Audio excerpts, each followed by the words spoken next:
Good afternoon. This is Pastor Carl with your weekly update for Friday, December the 11th, 2020.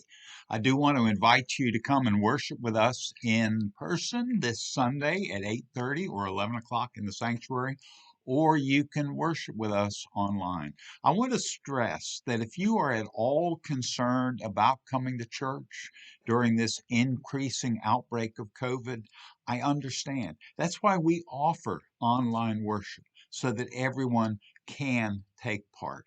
And we have sent out an email to everybody in the church this week with some important information about worship and COVID-19. And we hope that you will read through that email and get some important information. I also want to remind folks we're having Singing on the Lawn again this Sunday at 3, so please feel free to come out and join us for that.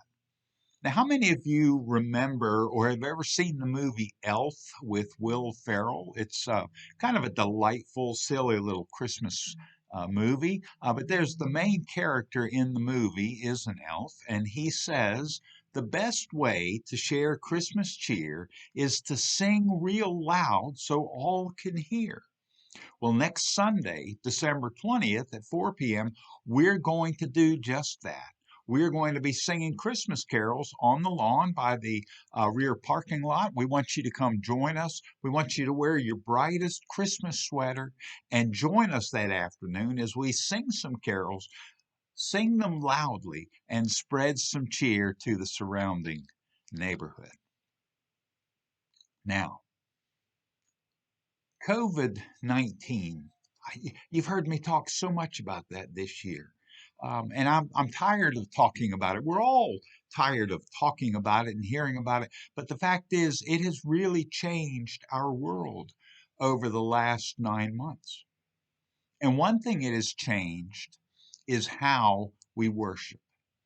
You know, we gather here in the sanctuary, keeping our distance from one another, our faces hidden behind masks, and it's hard. But the fact is, this pandemic is getting worse instead of better. And the increase in its spread has caused us to have to make some more changes. It's caused us to have to make some changes to our plans for Advent here at the church. For one thing, our annual Christmas Eve service is going to have to be online this year instead of in person. It breaks my heart. But folks, we have to exercise wisdom and do what's best for everyone's well-being. We always have a big crowd on Christmas Eve here at the church. And due to limitations on space, in order to observe social distancing, we just can't accommodate that large a crowd safely. So we're going to have to offer the service online, and we hope that you understand. So I want to ask you, are you tired of hearing about COVID? Are you tired of these COVID restrictions? Well, your pastor is. And I don't know about you, but sometimes I find myself wondering if things are ever going to get better. Well, I'm going to share a story with you today that might give us some perspective on how we can view this current situation through the eyes of believers. There was a woman named Julian of Norwich, and she was a 14th century anchoress. That is, she was a woman who had set herself apart for God and lived isolated in a cell. Recognizing her need for a deeper love of Christ, she prayed to God that at some point while she was young, she might contract a sickness that was so severe that she could sense everything a body and soul experience in death without actually dying, so that she could be more aware of God's presence. And this odd prayer of hers was answered, and she became deathly ill when she contracted the Black Plague. You've heard of the Black Plague, you know, the one that killed more than 25 million people in Europe. Well, she prayed to be sick, and she got the plague. And in a near death experience, she received a comforting answer to a question that has long troubled her. She had these visions, and in these visions, during her sickness, one of the visions, she saw heaven opened up and she saw Christ in all his glory. And she said, "In my folly, before this time, I often wondered why, by the great foreseeing wisdom of God, the onset of sin was not prevented. For then I thought all should have been well." This impulse of thought was much to be avoided, but nevertheless I mourned and sorrowed because of it, without reason and discretion.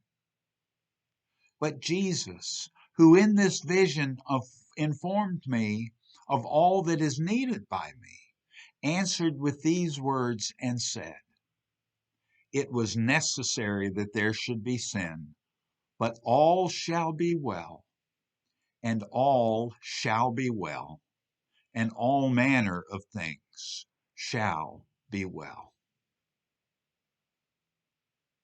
You see, in the midst of her sickness, when she was close to death, she heard from the Lord these words: "All shall be well, and all shall be well, and all manner of things shall be well." And she received this word from the Lord in the middle of the Black Plague. Paul writes in the book of Romans, chapter 8, verse 18, "I consider that the sufferings of this present time are not worth comparing with the glory about to be revealed to us." Yes, these are difficult and challenging times that we find ourselves in right now. And right now, it's hard to see where everything is going to get worked out and everything is going to start getting back to normal, and we'll be able to say, yes, everything is well. But remember these promises. Remember this promise from God through Paul.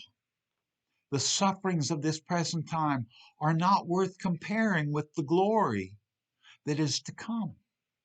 And this promise that was given to Julian of Norwich: all shall be well, and all shall be well, and all manner of things shall be well. And indeed, they will. Remember, I am praying for you.